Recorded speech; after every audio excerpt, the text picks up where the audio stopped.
What's cracking, everybody? Welcome back to the channel and a new video.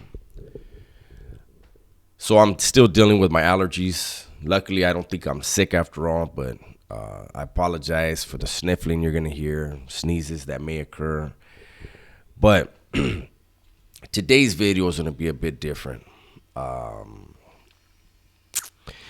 did a video on my other channel, and it had to do with Adam 22.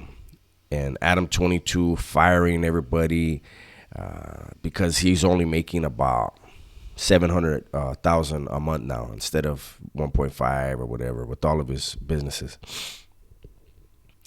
And it cracks me up because there's been people in the comment section that are like, obviously Dubs has zero concept of how to run a business. Dubs has been in jail his whole life, so he has no idea. Probably didn't have a job prior to going to prison. And it's a trip how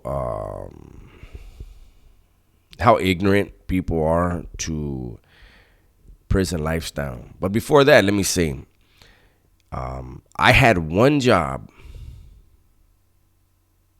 Was it like 1989, right? As a busboy, okay? Then went to YA, paroled in 1993, and then I became co-owner, yes, owner of a general maintenance company. That's strange, but he's been in jail his whole life. I only had my business for a few months because I was only out a few months. But it's a trip. He can't know anything about owning a business. He can't be successful at anything. But more importantly than that, damn, it looks like my mic is going extra loud today. Let me see. Can I turn that down? Check. Hopefully that's better. But it trips me out where I don't go into the intricacies of prison. I don't go into the secrets of prison. And it's obvious that there are still a lot of people that don't understand. Prison is full of organized crime, organized violence. If the crime and the violence is organized, obviously there's people that are dictating the crime and the violence, right? So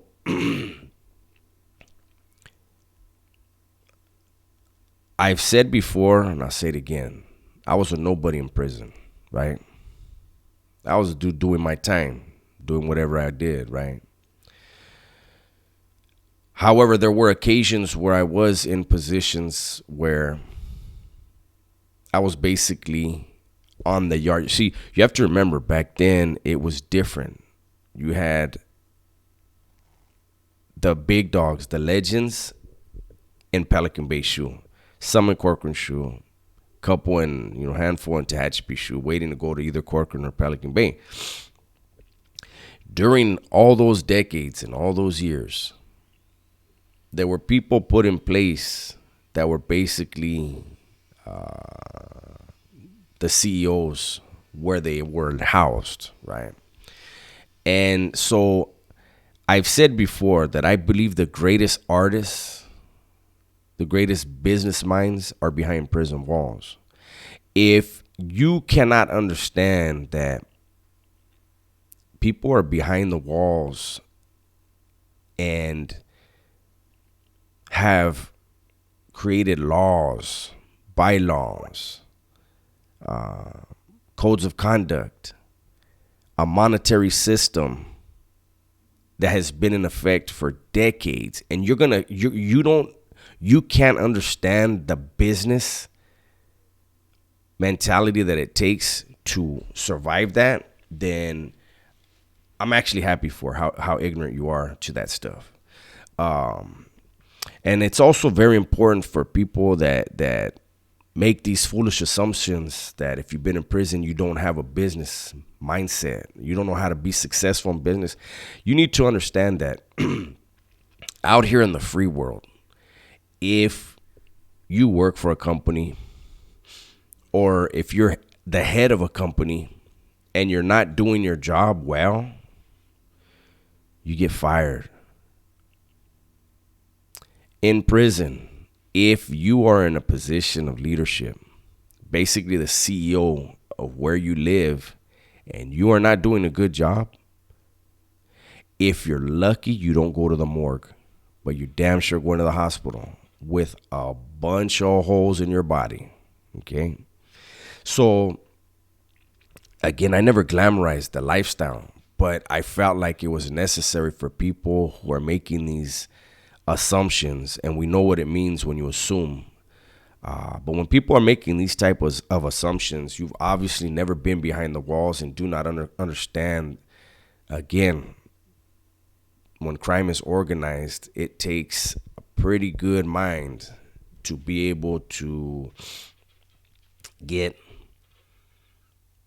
100 dudes, 100 dudes, 150 dudes, 130 dudes, whatever, on a facility to follow your lead, and to be able to get not only these men, but men who have zero fear and zero qualms about taking a life, to get them to function and be productive. Yes, productive prison style. Being productive. Prison style productivity is not the same as general societal productivity. It's a different world. But the concepts and how to be successful are a whole lot more treacherous in prison. Again, out here, you lose your job. But you know what? You go and get another damn job. In there, you may lose your life. And sometimes it isn't something you did wrong. It's something that somebody didn't like about you.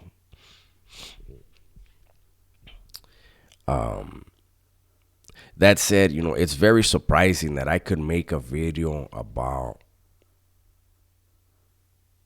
how much money another content creator makes, and people who do not make content on YouTube can try to correct me.